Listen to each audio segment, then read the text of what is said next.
جی السلام السلام علیکم علیکم جناب. ورحمۃ اللہ کیا وبرکاتہ حال جناب. چال ہے بھائی؟ خیریت ہیں؟ اللہ آپ کو سلامتی جی سر دے. خیریت سے ہیں, ٹھیک ہے. ٹھیک ہے بھائی, ٹھیک ہے. اب اللہ آپ کو عزت دے. سب صحیح جا رہا ہے آپ کے ساتھ؟ جی بڑا اللہ پاک کا فضل رہا سر, بہت ہی کرم رہا سر. عمرے کی سعادت الحمدللہ. حاصل ہوئی اللہ کے فضل سے. ماشاء اللہ ماشاء اللہ ماشاء اللہ, بڑی بات ہے, بڑی بات. اللہ قبول فرمائے انشاءاللہ. تو عمرے کے دوران سر میں نے بہت سے پریکٹیکل علمی اختلافات دیکھے اور علمی ہوں, مسائل دیکھے. مختلف مکاتب فکر کے بڑے بڑے جی. علماء سے ٹیلی فونک رابطہ بھی رہا. ہوں, تو آج زیادہ تر سوال آپ سے ایسے پوچھنے ہیں میں نے, لیکن جی. میں گزارش کروں گا کہ میرے پاس تھوڑا سا وقت اس لیے کم ہے کہ میرے موبائل کی بیٹری انفارچونیٹلی لو ہے. صحیح.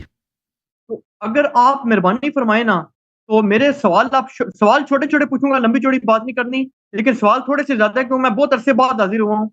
اور ہوں, ایسے سوال ہیں, ان میں اکثریت وہ سوال ہیں جو عام عوام الناس کو روزمرہ جی. زندگی میں پیش آتے ہیں. تو آپ اگر کائنڈلی نوٹ کرتے جائیں, میں پھر جب ڈسکنیکٹ ہو گیا نا آپ بعد میں جواب دیتے رہیے گا. ہوں,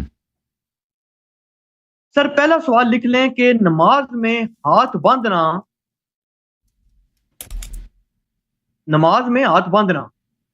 جی. آپ بولتے جائیں, یہ جلدی بولیں, روک کے نہ تو بولیں. نماز میں ہاتھ باندھنا یہ پہلا سوال ہے کہ آپ کے نزدیک یہ نماز کو سرے سے باطل ہی کر دیتا ہے, یعنی نماز ہی نہیں ہوئی. اس کی دلیل نمبر 1. دوسرا یہ جی کہ نماز میں جب سورہ فاتحہ پڑھتے ہیں, الحمدللہ رب العالمین سارے مسلمان پڑھتے ہیں, تو اس کے بعد تمام ہی لوگ جو ہے نا اہل سنت سارے ہی وہ کہتے ہیں جی کہ آمین کہیں, کوئی کہتا ہے جی اونچی کہیں, کوئی کہتا ہے جی ہلکی کہیں. جبکہ میں نے آپ کے جو مسلک میں جو کتابوں میں پڑھا ہے کہ اس سے نماز سرے سے باطل ہی ہو جاتی ہے. آپ جیسے ہی ہوں, آمین کہیں گے آپ کی نماز ختم. جی. یہ بڑا خطرناک مسئلہ ہے. میں اس لیے پوچھوں نا کہ مطلب جیسے عمرے پر بھی بندہ جاتا ہے, اللہ کے گھر میں نمازیں پڑھتا ہے, مسجد نبی میں پڑھتا ہے, اپنے گھر میں پڑھتا ہے. یہ بڑا خطرناک مسئلہ ہے کہ ہر بندے کو پیش آ رہا ہے. تیسرا جی. یہ جی کہ کپڑے کی جو نمازیں ہوتی ہیں, آپ جہاں بھی چلے جائیں دنیا میں, یا چلو آپ چٹائیاں کر لیں, اس پہ سجدہ کرنے سے کیا آپ کے نزدیک نماز باطل ہو جاتی ہے یا پریفریبل نہیں ہے؟ یہ نوٹ کر لیں. تیسرا سوال. ہوں, چوتھا سوال سر جی بڑا خطرناک ہے کیونکہ یہ ذاتی طور پہ بھی پیش آیا مجھے بھی نا. ہوں, خانہ کعبہ میں اب یہ پالیسی بن چکی ہے کہ جب آپ عمرہ کر رہے ہیں نا, اس کے علاوہ اگر آپ طواف کر رہے ہیں تو اس کی پہچان انہوں نے یہ رکھی ہے کہ آپ نے احرام نہیں پہننا نا. جیسے ہی آپ احرام نہیں پہنتے وہ آپ کو سیدھا تیر بھیج دیتے ہیں آپ کو اوپر والے فلور پہ. ٹھیک ہے سر, ہوں, وہ آپ کو بھیج دیتے ہیں اوپر والے فلور پہ. جیسے ہی آپ اوپر والے فلور پہ جاتے ہیں نا, اسنا عشری شیعہ مجتہدین علماء کے فتوے کے مطابق جو مجھے سمجھ آئی ہے, شاید مجھے سمجھنے میں غلطی نہ لگی ہو, ان کا موقف یہ ہے کہ اوپر والے فلور پہ جہاں نیچے کعبہ ہے مطاف ہے, اس کے اوپر والا جو فلور ہے یا اس سے اوپر والا فلور ہے, وہاں پہ آپ جتنے مرضی چکر لگاتے ہیں آپ کا طواف ہوتا ہی کوئی نہیں. ہوں, یہ بڑا خطرناک مسئلہ ہے کیونکہ یہ تو بچے بچے کو پیش آئے گا, وہاں پہ لازمن آئے گا, ہوں, اور کچھ عرصے میں جبرن آئے گا یہ چیز. ہوں, اچھا, اس کے بعد اگلی چیز ہے جی کہ ایک اور مسئلہ جو مجھے پتا چلا کہ اسنا عشریہ میں یہ مسئلہ ہے, زیدیہ میں بھی ایسا مسئلہ نہیں ہے, اور اہل سنت کو تو اس کی ہوا نہیں لگی. اہل سنت کو تو سمجھ ہی نہیں آتا تھا جب میں یہ سوال بھیجتا تھا کہ یہ پوچھ کیا رہا ہے. وہ مسئلہ یہ ہے کہ اسنا عشریہ مسلک میں یہ ہے کہ جیسے میں نے احرام پہن لیا نا, ہوں, اس کے بعد میں کسی بھی متحرک سایہ دار موونگ سایہ دار آبجیکٹ میں نہیں بیٹھ سکتا, چاہے وہ جہاز ہے, چاہے وہ ٹرین ہے, چاہے وہ بس ہے, چاہے وہ کار ہے.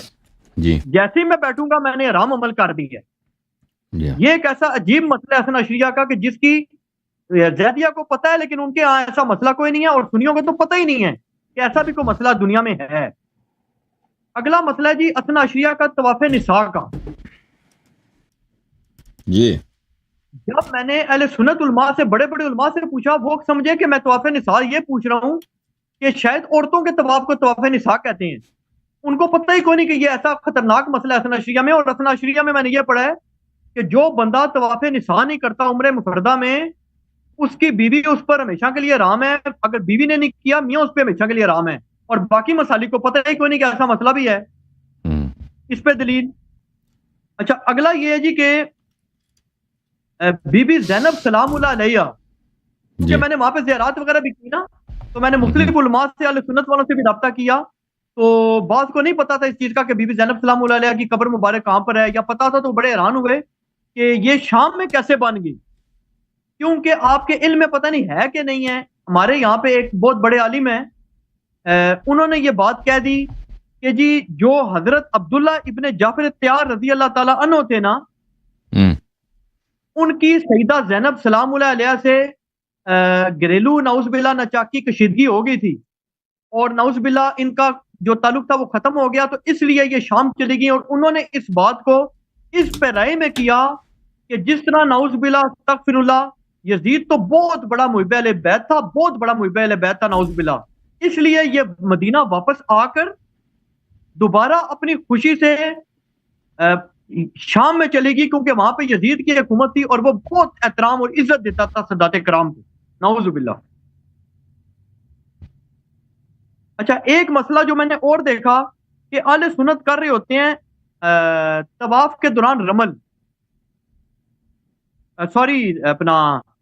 صحیح کے دوران رمل کر رہے ہوتے ہیں کہ تیز بھاگتے ہیں صحیح کے دوران، جبکہ شیعہ سے جب پوچھا وہ کہتے ہیں جی ہمارے نزدیک یہ خلاف سنت ہے. اور اسی طرح اہل سنت ایک کندھا ننگا کر رہے ہوتے ہیں جس کو پتہ نہیں انس تبا یا انس بتا کہتے ہیں، مجھے اب صحیح اس کی پروننسیشن نہیں آ رہی کہ کیا بولتے ہیں اس کو عربی میں. تو اثنا عشری علماء سے جب میں نے پوچھا وہ کہتے ہیں جی یہ بھی ہمارے یہاں بدعت ہے، یہ بھی ہمارے یہاں خلاف سنت ہے. ایک اور مسئلہ جو مجھے پتا چلا کہ اہل سنت کے یہاں صحیح حدیث موجود ہے کہ عصر کی نماز کے بعد نوافل نہیں پڑھنے، تو اہل حدیث کے ہاں تو یہ پریکٹس چل رہی ہے کہ وہ تو پریکٹیکلی پڑھ رہے ہیں، لیکن اثنا عشری کہتے ہیں جی ہمیں ایسی بات پتہ ہی کوئی نہیں. جی اوکے بھائی، کافی ہو گیا بھائی آپ کے سوال، آپ کافی ہے، 10 سوال ہو گئے نا. ایک رہ گیا کہ نماز میں سبحانک اللہ جو پڑھتے ہیں نا، یہ ثنا جو پڑھتے ہیں اہل سنت، کون سے سبحانک، سبحان اللہ، سبحانک اللہم، سبحانک اللہم و بحمدک و تبارک اسمک و تعالی جدک و لا الہ غیرک، الحمدللہ سے جو پہلے پڑھتے ہیں جس کو ثنا بولتے ہیں،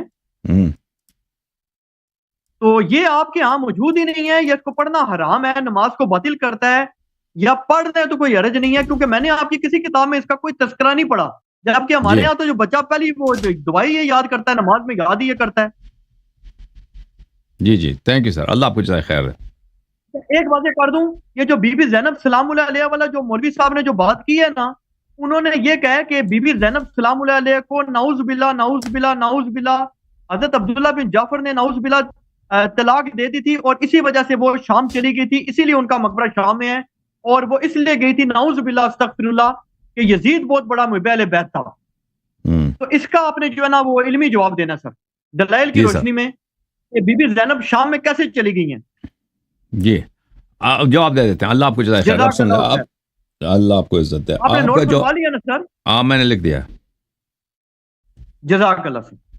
اچھا، آپ کا جو پہلا سوال ہے بسم اللہ الرحمن الرحیم کہ ہاتھ باندھ کر نماز پڑھنا، ٹھیک ہے نا، ہاتھ باندھ کر اگر ہم نماز پڑھیں تو یہ نماز باطل ہو جاتی ہے. اس کی وجہ کیا ہے؟ کیونکہ یہ منع ہے، اہل بیت علیہم السلام نے اس سے منع کیا واضح طور پر، فرمایا بدعت ہے، ٹھیک ہے نا، کہ یہ آپ نہیں کر سکتے. یہ اس کی واضح احادیث ہے اہل بیت طاہرین علیہم الصلاۃ والسلام کے احادیث میں. تامین بھی یہی ہے کہ آمین بولنا الحمد کے بعد، والضالین بولنے کے بعد، اس کے بعد آمین بولنا، یہ بھی بدعت ہے. اور جو نص میں ہے اہل بیت علیہ السلام کے مذہب میں کہ مستحب ہے کہ انسان کہہ دے الحمدللہ رب العالمین والضالین، اس کے بعد کہہ دے الحمدللہ رب العالمین. آمین کہنا یہ بدعت ہے اور یہ نہیں کہہ سکتے. یہ اہل بیت علیہ السلام کے روایات احادیث ہیں، اس لیے ہم کہتے ہیں نمازوں سے باطل ہو جاتی. چٹائی پہ چٹائی دیکھیں، چٹائی عام طور پہ بنتی ہے سجدے کی، آپ نے بات کی نا، چٹائی پر عام طور پہ بنتے پتے سے، یا کھجور کے درخت کا پتا ہوتا ہے یا کسی اور قسم کے درخت کا پتا ہوتا ہے، تو اس پہ سجدہ کرنا اس میں کوئی حرج نہیں ہے. البتہ 3 چیزوں میں آپ سجدہ نہیں کر سکتے اہل بیت علیہ السلام کے حدیث میں. ایک جو کھانے کی چیز ہو جس کو کھایا جاتا ہو، یا کوئی ایسی قیمتی چیز جو زمین سے نکالا جاتا ہو، معدنیات ہو، قیمتی پتھر ہے یا لوہا ہے جو زمین سے نکالا جاتا ہے جس کی قیمت ہے، سونا چاندی، اس پہ آپ سجدہ نہیں کر سکتے. اور تیسری چیز جس پہ آپ سجدہ نہیں کر سکتے، پینے پہننے کی چیزیں. اگر کوئی ایسی جانماز ہے، مصلی ہے جو کپڑے سے بنی ہوئی ہے، مثلا وہ فرش ہے، قالین ہے، تو اس پہ آپ سجدہ نہیں کر سکتے. اس لیے امام جعفر صادق علیہ السلام نے فرمایا کہ یہ چیزیں تین جو کیٹیگریز ہیں یہ دنیا والوں کے رب ہیں. دنیا والے اس کی عبادت کرتے ہیں, یا تو پیسے کی عبادت کرتے ہیں, یا تو کھانے کی چیزیں کی عبادت کرتے ہیں, یا پہننے کی چیزوں کی عبادت ہوتی ہے دنیا والے. تو اللہ کے لیے جب انسان سجدہ کرتا ہے تو اس وقت یہ جو ان کے مسجود ہے, دنیا والوں کی مسجود ہے, اہل دنیا کی مسجود ہے, اس پہ سجدہ نہیں کر سکتے. تو یہ اس کی نص موجود ہے. کس پہ سجدہ کر سکتے ہیں؟ کسی بھی چیز پہ. اس کے علاوہ کسی بھی چیز پہ آپ سجدہ کر سکتے ہیں. لکڑ ہے, چٹائی ہے, یا مٹی ہے, اس پہ کسی بھی چیز پہ آپ, پتھر ہے, اس پہ سجدہ کر سکتے ہیں. اچھا, یہ جو آپ نے پوچھا نا کہ طواف کرنا, اگر انسان طواف کریں, دیکھیں طواف کرے وہ دوسرے جو فلور بنا ہے نا, اب 3 فلور ہے نا ادھر, ہم بھی گئے تھے تو 3 فلور تھے. ہاں 3 فلور تھے اس زمانے میں بھی. 3 فلور ہے. ایک تو صحن ہے مسجد کا, اور اس کے اوپر جو ہے 3 مزید فلور بنا ہے. تو عرض یہ ہے کہ یہ تو بعد میں بنے نا. رسول اللہ صلی اللہ علیہ وسلم کے زمانے میں جو طواف کیا جاتا تھا وہ صحن میں طواف کیا جاتا ہے, کعبہ, خانہ کعبہ کے گرد اسی مکان پہ کیا جاتا تھا. اب یہ چیزیں جو بنی ایک شبہہ ہے, یعنی اگر کوئی وہاں پہ طواف کرے, یا واقعی یہ طواف ہوتی یا نہیں ہوتی نا. دیکھیں دلائل اس سے, جو احادیث ہیں, قرآن کی آیات ہیں, اس سے ساکت ہیں, کیونکہ اس قرآن میں یہ چیز مذکور نہیں ہے, حدیث میں بھی مذکور نہیں کہ اگر یہاں پر ہم بلڈنگ بنا دیں 3 طبقہ والا بلڈنگ, اس کے گرد اس کے چھتوں پہ آپ جا کے, یا اس کے دوسرے فلور پہ, تیسرے فلور پہ, یا پہلے فلور پہ, سیکنڈ فلور پہ آپ وہاں پہ کر لیں طواف, یہ طواف ہوتی یا نہیں ہوتی. یا کوئی اگر وہاں پہ سرداب بنا دے مثلا زمین میں, ٹھیک ہے نا, زمین کے اندر کھود کے گرد سرنگ سا بنا دے خانہ کعبہ کے گرد, وہاں پہ طواف کرے, یا ہوتی یا نہیں ہوتی. تو یہ شبہہ ہے, یہ شبہہ ہے. جو واجب طواف ہے کم از کم اس میں انسان کو سعی کرنی چاہیے کہ وہ 100% انسان یقین کرے کہ اس کی طواف صحیح ہے, ٹھیک ہے نا. اور وہ کہاں 100% جو گارنٹیڈ ہے طواف آپ کی صحیح ہے, وہ کہاں پر ہے؟ جو خانہ کعبہ کے گرد وہ مطاف ہے, جہاں پہ ہمیں پیغمبر صلی اللہ علیہ وسلم نے جہاں پہ طواف کیا. جہاں تک فلورز بنے ہیں تو اس کے متعلق ہم نہیں کہہ سکتے کہ یہاں پہ طواف ہوتی ہے یا نہیں ہوتی, اللہ جانتا ہے, ٹھیک ہے نا. یہ اس کے متعلق کوئی حدیث, کوئی روایت نہیں ہے, یہ نئی چیزیں بنی ہیں, اور انسان اس کو اوائڈ کرے بہتر ہے. اور اگر مثلا انسان ویسے, آپ جب وہاں پہ مسجد الحرام میں مشرف ہوتے ہیں نا, وہاں پہ بہت مستحب ہے کہ انسان یا تو نماز پڑھے یا طواف کرے. طواف کرنا خود نماز پڑھنے کی طرح ہے, جتنا زیادہ آپ طواف کریں گے اتنا ہی زیادہ بہتر ہے. تو اگر وہاں پہ آپ طواف مستحب بجا لا رہے ہیں تو وہ بھی انسان اگر مطاف میں کرے تو اچھی بات ہے. اگر نہیں کرتا, ادھر مثلا بلڈنگ میں کر لیتا ہے تو ہو سکتا ہے اس کو ثواب ملے. ہم نہیں کہتے کہ نہیں ہوتی, لیکن یہ کوئی گارنٹی نہیں ہے. اب اللہ جانتا ہے کہ اس کا حکم کیا ہے. لیکن اگر وہ بلڈنگز میں نماز پڑھتا ہے انسان نا, خانہ کعبہ کی طرف رخ کر کے, یہاں بیٹھ کے خانہ کعبہ کا نظارہ کرتا ہے, خانہ کعبہ کو دیکھنا خود عبادت ہے, اس کی طرف دیکھنا, یہاں وہاں پہ بیٹھ کے قرآن پڑھا, تو اس میں تو کوئی حرج نہیں, بلا شک بلا ریب. اچھا, اور پھر یہ بھی ہے کہ دیکھیں حدیث شریف میں یہ ہے کہ خانہ کعبہ سے بلندتر مکے میں بلڈنگ بنانا جو ہے اس سے منع کیا گیا. اللہ تعالیٰ کے گھر کے احترام میں خانہ کعبہ سے اونچا بلڈنگ نہیں بنا سکتے, لیکن ابھی سب بنا دیا ہے. جتنے ہوٹل ہے وہ خانہ کعبہ سے زیادہ اونچے ہیں نا, ابھی جو بنایا گیا یہ سب بے احترامی ہے خانہ کعبہ کی. اب جو ہے انسان اگر یہ مطاف بھی جو انہوں نے بنایا ہے نا بلڈنگ طواف کرنے کے لیے 3, یہ بھی خانہ کعبہ سے اوپر جاتا ہے, اس کے سقف سے اوپر جاتا ہے. تو یہ ایک لحاظ سے, یہ اس لحاظ سے بھی انسان نہ کرے تو بہتر ہے. اور مرد وہاں پہ جاتا ہے نا, احرام سے جب آپ نکلتے ہیں, وہ کپڑے اتارنے سے, کپڑے پہن, احرام کا جو کپڑا ہوتا ہے نا, وہ کیا ہوتا ہے, ایک دھوتی ہے, ایک کندھوں پہ ایک آپ رومال ڈالتے ہیں. یہ 2 احرام کے کپڑے ہوتے ہیں. احرام یہ نہیں ہے, احرام خود یہ نہیں, احرام یہ ہے کہ آپ حرام بنا لیتے ہیں. جب آپ حرام بنا لیتے ہیں, نیت کرتے ہیں کہ میں محرم ہو گیا, لبیک کسی نیت سے کہتے ہیں, تو اس سے کیا ہوتا ہے, آپ محرم بن جاتے ہیں. یعنی آپ پہ بہت ساری چیزیں جو حلال تھی وہ آپ پہ حرام ہو گئی. آپ کی بیوی آپ پہ حرام ہو گئی, آپ پہ خوشبو لگانا حرام ہو گئی, جو چیزیں وہ بہت ساری چیزیں حرام ہو جاتا ہے انسان پر, اور وہ احرام انسان میقات سے بنا لیتا ہے, ٹھیک ہے نا. اچھا, اب جو ہے اور مرد کے لیے ایک چیز حرام ہو جاتی ہے, کیا ہے کہ وہ سلا ہوا کپڑا نہیں پہن سکتا. جب محرم ہوتا ہے سلا ہوا کپڑا نہیں پہن سکتا. اور جب احرام سے آپ نکلتے ہیں, مثلا آپ نے وہ کیا مثلا شیو کر لیا, ناخن کاٹ دیا جو احرام سے نکلنے کے طریقے ہوتے ہیں اسی نیت سے، تو اس وقت پھر یہ چیزیں دوبارہ انسان کے لیے حلال ہو جاتی ہیں. تو لیکن یہ واجب نہیں کہ کپڑے انسان اتار دے. جو آپ نے دھوتی پہن رکھا وہاں پہ اور رومال کندھے، اس کو نکالنا واجب نہیں ہے بھائی.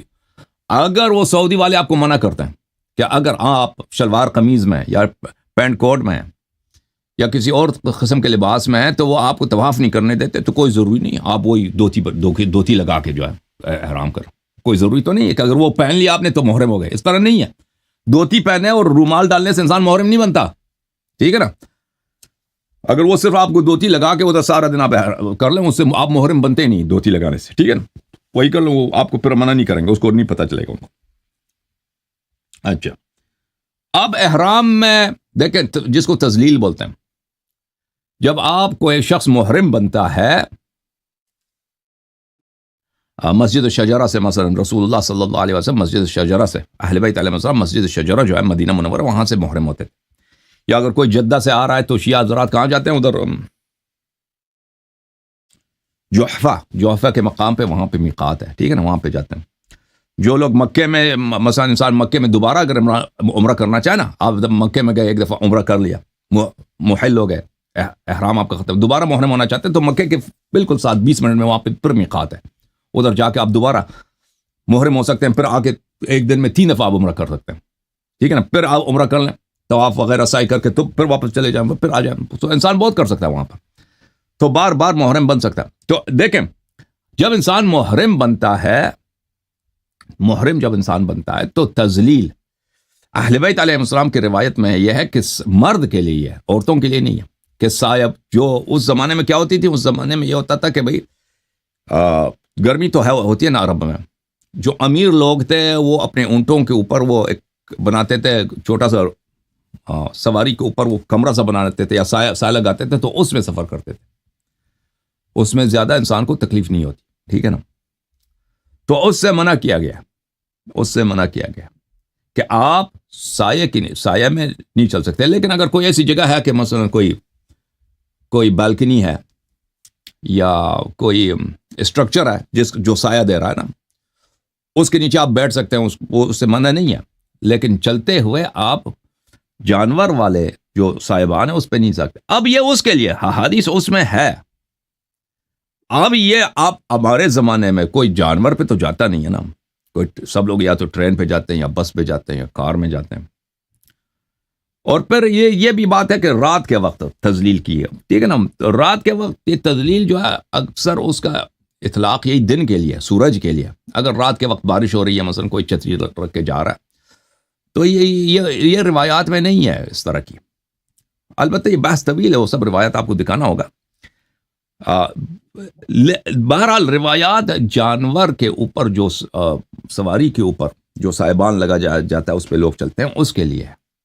اب میں نے کئی روایات میں یہ نہیں دیکھا، میں نے کوئی ایسی چیز کے، اب میں نے اس مسئلے پہ بہت گہرا تحقیق نہیں کیا کہ کیا اس زمانے میں ایسا بھی تھا کہ کوئی مثلا اس زمانے میں کوئی چھتری کی طرح، ہمارے زمانے میں جو چھتری ہوتی ہے نا، کوئی پیدل جا رہا ہے چھتری کی طرح کوئی انسان سر پر، میں نے اس کے کوئی شاہد نہیں دیکھا کہ اس طرح کے بھی اس زمانے میں کوئی رواج تھا.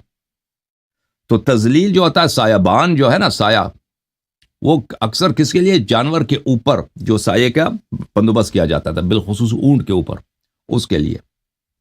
لیکن یہ مزید تحقیق کی ضرورت ہے اس میں، اس کے لیے ہے. اب بس میں کوئی جاتا ہے تو بسز میں یا ان چیزوں میں دیکھیں ذل کا منع ہونا یہ مشکل ہے کہ یہ اس سے یہ روایات میں، انسان کے روایت میں یہ سایہ بھی موجود ہے، ٹھیک ہے نا. روایات میں جو سایہ اس کا ذکر ہے اس کا اتنا اطلاق نہیں ہے کہ وہ چیزیں جو بعد میں وجود میں آئیں اس کو بھی کور کر لے، ٹھیک ہے نا، جو اس زمانے میں کسی کے ذہن میں بھی نہیں تھا ان سب کو کور کر لے. روایات میں وہی چیزیں ہیں جو اہل بیت علیہ السلام نے بیان کی ہیں، اس سے آگے ان کا حکم بڑھا دینا یہ مشکل ہے، یہ صحیح نہیں ہے. لیکن احتیاط اسی میں، بہت سارا احتیاط اسی میں کہ انسان جب جاتا ہے مدینے سے مکے کی طرف جاتا ہے یا جحفہ سے مکے کی طرف جاتا ہے، تو وہ گاڑی کے چھت پہ جا کے بیٹھے. پرانے زمانے میں بسز میں مرد جو ہے شیعہ جو جاتے تھے بس کے چھت پہ بیٹھتے تھے دن کے وقت. رات کے وقت تو آپ وہ یا دن کو سفر نہ کریں، رات کو سفر کریں. اور شیعہ اکثر رات کو سفر کرتے تھے، ٹھیک ہے نا، مکہ جاتے ہوئے. اور لیکن اگر کوئی نہیں کر سکتا تو پھر اس کے لیے ایک جو ہے ایک دمبا جو ہے اس کا کفارہ ہے، جو سائے کے نیچے چلتا ہے، ایک دمبا کا کفارہ دے دے، اس کا یہی ہے۔ تو اس کے تذلیل نہیں کر سکتے تو اس کے حدیث روایات رسول صلی اللہ علیہ وسلم نے بھی سایہ نہیں لگایا تھا، ان کے سر مبارک امام جعفر صادق علیہ السلام کی احادیث میں ہے کہ رسول اللہ صلی اللہ علیہ وسلم بھی جب حج پہ گئے تھے تو سایہ کے نیچے انہوں نے سفر نہیں کیا تھا، سایہ بان میں بیٹھے تھے، یعنی جب ایک منزل پہ اتر جاتا ہے، کوئی درخت ہے، درخت کے نیچے بیٹھے تھے پیغمبر صلی اللہ علیہ وسلم، یا مثلا احرام کی حالت میں کوئی بلڈنگ ہے، بلڈنگ کے ساتھ ایک سقیفہ سا بنا ہے، ایک سایبان بنا ہے، اس کے نیچے بیٹھے سے پیغمبر بیٹھے تھے، لیکن انہوں نے سایبان کے نیچے سفر نہیں کیا تھا۔ اچھا، پھر آپ نے کہا کہ طواف النساء، دیکھیں اہل بیت علیہم الصلاۃ والسلام کے احادیث میں کہ یہ موجود ہے کہ انسان جب احرام سے نکل جاتا ہے، احرام سے جب نکل جاتا ہے، جب آپ ناخن وغیرہ کاٹتے ہیں، سب چیزیں آپ کے لیے حلال ہو جاتی ہیں سوائے ایک چیز، آپ کا جو زوج یا زوجہ ہے، آپ کا جو شوہر ہے یا آپ کی جو وائف ہے آپ کے لیے حلال، باقی سب چیزیں آپ کے لیے حلال ہے، کھانا خوشبو لگا سکتے ہیں، دوسرا کپڑا پہن سکتے ہیں، سب کچھ کر سکتے ہیں، ٹھیک ہے نا، لیکن کیا نہیں کر سکتے، اپنی عورت سے مقاربت مجامعت نہیں کر سکتے۔ لیکن آپ حج صحیح ہے، حج کامل ہو گیا، اگر آپ عمرہ پہ گئے تو عمرہ آپ کا کامل ہے، لیکن یہ اس احرام سے آپ نہیں نکلے، سب چیزیں آپ کے حلال ہے، یہ سوائے اس چیز کے، اور اس کے لیے آپ کی کس چیز کی ضرورت ہے؟ طواف النساء کی ضرورت ہے، کہ آپ ایک دفعہ طواف النساء کے عنوان سے طواف کریں 7 مرتبہ خانہ کعبہ کے گرد، پھر جب اس سے نکل گئے تو پھر یہ عورت بھی جائز ہو جاتی ہے۔ اس کی وجہ کیا ہے؟ نصوص ہے، اہل بیت علیہ السلام کے احادیث ہیں اس مسئلے پر، ٹھیک ہے نا، اہل بیت علیہ السلام کے روایات میں اس مسئلے پہ اختلاف بھی نہیں ہے کہ مسئلہ اختلافی ہو۔ اچھا، پھر حضرت زینب سلام اللہ علیہ کا جو مدفن ہے، قبر شریف ہے، وہ کہاں پہ؟ قبر شریف دیکھیں، بعض مؤرخین کا کہنا ہے کہ قبر شریف بقیع ہی میں ہے، حضرت زینب سلام اللہ علیہ، بقیع میں کس جگہ ہے وہ ہمیں معلوم نہیں ہے، ٹھیک ہے نا، اور جو مشہور معروف ہے وہ شام میں ہے، مشہور معروف شام میں ہے، اور ایک اور یہ قول بھی ہے کہ ان کا قبر شریف کہاں پر، شاید یہ کٹ گئے بھائی صاحب چلے گئے، قبر شریف بقیع میں۔ اچھا، یہ وہاں پہ کیسے ان کا انتقال ہوا تھا، وہاں پہ کیسے گئے تھے؟ تو یہ ہشام ابن عبد الملک کے زمانے میں، یہ یزید کے بعد ہشام ابن عبد الملک کے زمانے میں ان کے شوہر کا وہاں پہ کاروبار تھا، باغ تھا شاید، ٹھیک ہے نا، اور بعض روایات احادیث میں یہ ملتا ہے، اخبار میں یہ ملتا ہے کہ اس زمانے میں مدینے میں کوئی قحطی بھی آئی تھی، تو ان کے شوہر عبداللہ بن جعفر، وہاں پر ان کا کوئی باغ تھا شام کے علاقے میں، تو وہاں پہ وہ اپنے مدینے میں قحطی بھی ہے، اس لیے وہ گئے تھے وہاں پر، تو ان کا انتقال وہاں پہ ہو گیا تھا، حضرت زینب سلام اللہ علیہ وہاں پہ ان کو دفن کیا گیا تھا۔ تو ان کے جو وفات ہے، یہ کہنا کہ یہ یزید کے دور میں ہوا ہے، یہ بات ہی غلط ہے۔ اور پھر یہ اگر کوئی آپ نے کسی عالم کا حوالہ دیا کہ اس نے کہا ہے کہ یہ یزید سے بڑے اچھے تعلقات تھے ان لوگوں کے اس لیے گئے تھے، تو وہ دلیل مانگتا ہے نا عالم کے ادعا سے، کہ میں ابھی ادعا کر لوں کہ بھئی صدر پاکستان میرے بڑے اچھے دوست ہیں، ٹھیک ہے نا، یا میں وزیر اعظم پاکستان جو ہے میرے بڑے فالوور ہیں، فین ہیں، تو یہ اس طرح ادعا سے تو کوئی چیز ثابت نہیں ہوتا نا، کوئی بالخصوص جب شیعوں سے بات کیا جاتا ہے، شیعوں پہ کے لیے دلیل لایا جاتا ہے، تو اس کے لیے کوئی ایسا آپ ان کو چاہیے، جس مولوی کا آپ نے ذکر کیا ہے، ان کو چاہیے کوئی ایسا حوالہ دے دے۔ پاکستان میں تو آپ کو پتہ ہے کہ ممبروں سے بہت کچھ کہا جاتا ہے، ممبروں سے بلا دلیل کے سب کچھ بولا جاتا ہے، سب کچھ کہا جاتا ہے، اور سب لوگ سنتے بھی ہیں، واہ واہ بھی کرتے ہیں، داد بھی دیتے ہیں۔ فریقین کا بھی یہی طریقہ کار ہے، شیعوں کا بھی اور مخالفین کا۔ جہاں تک یزید ملعون کا تعلق ہے تو اس کا کافر ہونا شیعوں کے نزدیک بالکل ثابت ہے، وہ تو اہل بیت علیہ السلام کا ان کا پہ لعنت، اور اس نے جو ظلم کیا اہل بیت علیہ السلام کے ساتھ، اس پہ تو یعنی وہ اس پہ کوئی نزاع ہے ہی نہیں، کوئی اختلافی مسئلہ ہے ہی نہیں ہمارے نزدیک۔ اچھا، سائی کے متعلق آپ نے پوچھا نا، سائی کے وقت دوڑنا، سائی کے وقت شیعہ مذہب میں یہ ہر والا ظاہراً مستحب ہے۔ اب کیونکہ میں بہت عرصے ہوا حج عمرہ نہیں گیا، تو جو مجھے یاد رہتا ہے وہ ہر والا بولتے ہیں، تیز دوڑنے کو نہیں بولتے اور چلنے کو بھی نہیں بولتے، جو شخص کر سکتا ہے، یعنی اس میں طاقت ہے، کیونکہ بہت سارے لوگ تو تھک جاتے ہیں نا، حج کے جو ریچولز ہیں، حج کے جو مناسک ہیں اور عمرے کے جو مناسک ہیں، انسان کو بہت تھکا دے دیتا ہے، بالخصوص ہم لوگ جو شہری لوگ ہیں، جو گاؤں والے لوگ ہیں، جو گاؤں سے جاتے ہیں نا، ان کا کیونکہ ان کو بہت ایکسپیرینس ہوتا ہے چلنے کا، پھرنے کا، اور جسمانی طور پہ واکنگ کا. وہ گاؤں میں جو لوگ رہتے ہیں وہ ان کو کافی تجربہ ہوتا ہے، ان کو اتنی تھکاوٹ نہیں ہوتی. لیکن جو لوگ شہر سے جاتے ہیں تو یہ بہت ہی ایگزاسٹنگ ہے، بہت ہی انسان کو تھکا دیتا ہے. تو اگر کوئی شخص کر سکتا ہے کہ وہ ہرولہ کر دے، جیسے جناب سارہ نے حضرت اسماعیل علیہ السلام کے علیہ السلام کے لیے انہوں نے ہرولہ کیا تھا. 2 پہاڑیوں کے درمیان دوڑی تھی، وہ تیز دوڑا بھی نہیں تھا، درمیانی اسپیڈ کے ساتھ، اس کو ہرولہ بولتے ہیں. وہ کیا تھا. کھاندے کو آپ نے کہا کہ احرام کی حالت میں کھاندے کو کھولنا، یہ اس کے ابھی یہ مجھے یاد نہیں ہے. دیکھیں شیعہ حدیث میں یہ ہے کہ رسول اللہ صلی اللہ علیہ وآلہ وسلم ایک کھاندہ کھول کے بھی انہوں نے نماز پڑھائی ہے. ٹھیک ہے، یہ نماز کی بات کر رہا ہوں، طواف کی بات نہیں کر رہا ہوں. ویسے یہ مولوی حضرات نہیں جانتے نا، رسول اللہ صلی اللہ علیہ وآلہ وسلم دھوتی لگا کر، اہل بیت علیہ السلام، امام جعفر صادق علیہ السلام، دھوتی یہ ایک عام لباس تھا عربوں کا. دھوتی جو ہے ایک عام لباس ہے، اور قمیص اور شلوار یہ تو بہت ہی نادر، یعنی رسول صلی اللہ علیہ وسلم کے زمانے میں شلوار تو بہت ہی کم تھا کہ شلوار کسی کے پاس ہو. شلوار بعد میں عربوں میں متعارف ہوا ہے. شلوار کے رواج بعد میں آیا، جب فتح ہوا، ایران فتح ہوا، شام فتح ہوا نا، اس کے بعد عرب کچھ سیکھ گئے کہ شلوار بھی کوئی چیز ہے. رسول اللہ صلی اللہ علیہ وسلم کے زمانے میں عربوں کے پاس قمیص ہوتا تھا، لیکن قمیص کم لوگ پہنتے تھے. اکثر لوگ کیا پہنتے تھے؟ صرف ایک دھوتی ہوتی تھی. اکثر لوگ یہ جو دھوتی کے ساتھ جو کھاندے پہ لگایا جاتا ہے وہ بھی سب کے پاس نہیں تھا. یہ عرب جو ہے ایک نیم وحشی قوم تھی. تو اہل بیت علیہ السلام کی روایات میں ہے کہ رسول اللہ صلی اللہ علیہ وسلم نے نماز پڑھائی ہے. ایک کندھا ان کا مکشوف تھا، یعنی عریان تھا. لیکن اب احرام کی حالت میں کہ ایک کندھا انسان کھول کے وہ پڑھتے، ابھی وہ مجھے یاد نہیں آ رہا، ابھی میرے ذہن میں نہیں ہے، وہ دیکھنا ہوگا.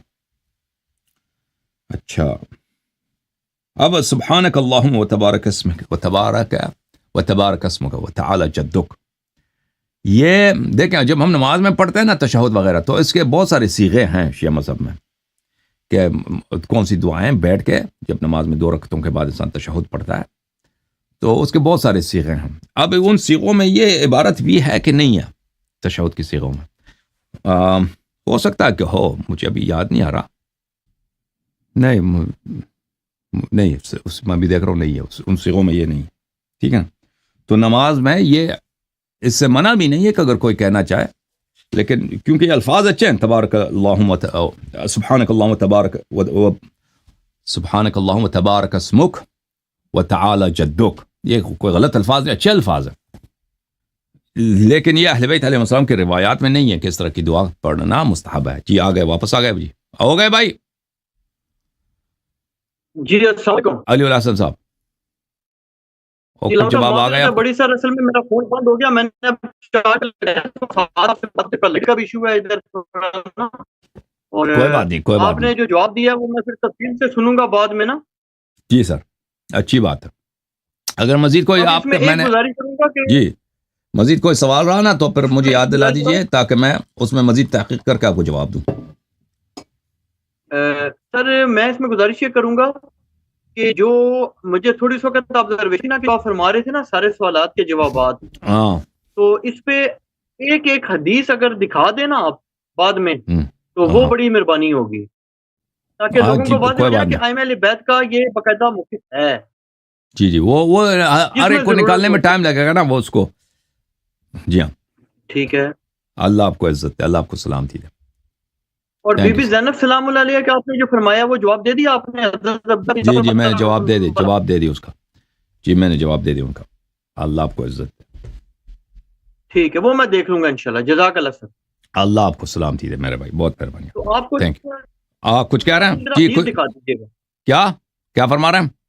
میں کہہ رہا تھا کہ جی علامہ صاحب، میں کہہ رہا تھا کہ جب آپ تھوڑا بھی ٹائم ملے نا تو کائنڈلی یہ جو خاص طور پہ جو مسائل ہے نا، یہ جو میں نے آپ کو بتایا نا، یہ جو عوام الناس کی جو ڈیلی روٹین میں پرابلم پیش آنے والے ہیں، اس پر ایک حدیث دکھا دیے. مثال کے طور پہ کہ امین سے نماز باطل ہو جاتی ہے، ہاتھ باندھنے سے باطل ہو جاتی ہے، جو یہ جو روایتی جو سارے لوگ جس پہ کرتے ہیں جنمازوں پہ کرتے ہیں، ایون ہر جگہ جنمازیں پڑھی ہیں اس پہ ہوتا ہی سردا. یہ جو خطرناک قسم کے مسائل ہیں نا، اس پہ بتا دیجیے گا کہ بیت نے یہ باتیں کہی ہیں. اور دوسرا یہ ہے کہ یہ جو طواف متحرک سائے والا ہے اس پہ ایک ایک حدیث بتا دیجیے گا، طواف جی نساء جی پہ بتا دیجیے گا. یہ کوئی بات نہیں. طواف ابھی نساء پہ جو فرما رہے ہیں کہ شیعوں میں اختلاف نہیں ہے، اس میں اہل سنت کو پتہ ہی کوئی نہیں اس بارے میں. نہیں تو عام ہاں مجھے لگتا ہے ان اہل کے پاس سنت کوئی کا کوئی حدیث نہ نہیں ہے، کوئی اہل سنت کے پاس اس مسئلے پہ کوئی حدیث نہیں ہے، مجھے یہی لگتا ہے طواف النساء. جی ہاں نہیں، حج میں تو ہے نا، حج میں تو ودا کرتے ہیں نا، لیکن عمرے میں نہیں کرتے. وہ ان کو کہتے ہیں پتہ ہی کوئی نہیں اس کا. اچھا حج میں طواف النساء کرتے ہیں؟ طواف ودا اس کو بولتے ہیں وہ. طواف ودا اور ہے بھائی، طواف ودا اور طواف النساء اور ہے. جی ہاں جی ہاں، حج طواف النساء اور ہے، طواف الوداع اور ہے. جی ہاں اچھا ہاں اچھی بات ہے. اب میں انشاءاللہ کسی پروگرام میں ان کو احادیث نکال کے آپ کو دکھا دوں گا، ٹھیک ہے نا جزاک میرے اللہ. بھائی؟ اللہ آپ کو عزت دے، اللہ آپ کو سلامتی بلکہ دے، آپ بہت الگ مہربانی. جی کلپ بنا دیجیے گا، بڑا فائدہ کیا؟ مند. جزاک اللہ. انشاءاللہ انشاءاللہ اگر اللہ نے چاہا تو. ابھی اس میں سے میں مثلا آپ نے جو وہ کیا بولتے ہیں، جو ہاتھ باندھ کے نماز پڑھنا ہوتا ہے نا اس کے، یا وہ آمین وغیرہ، میں اس کے کچھ احادیث آپ کو دکھا سکتا ہوں.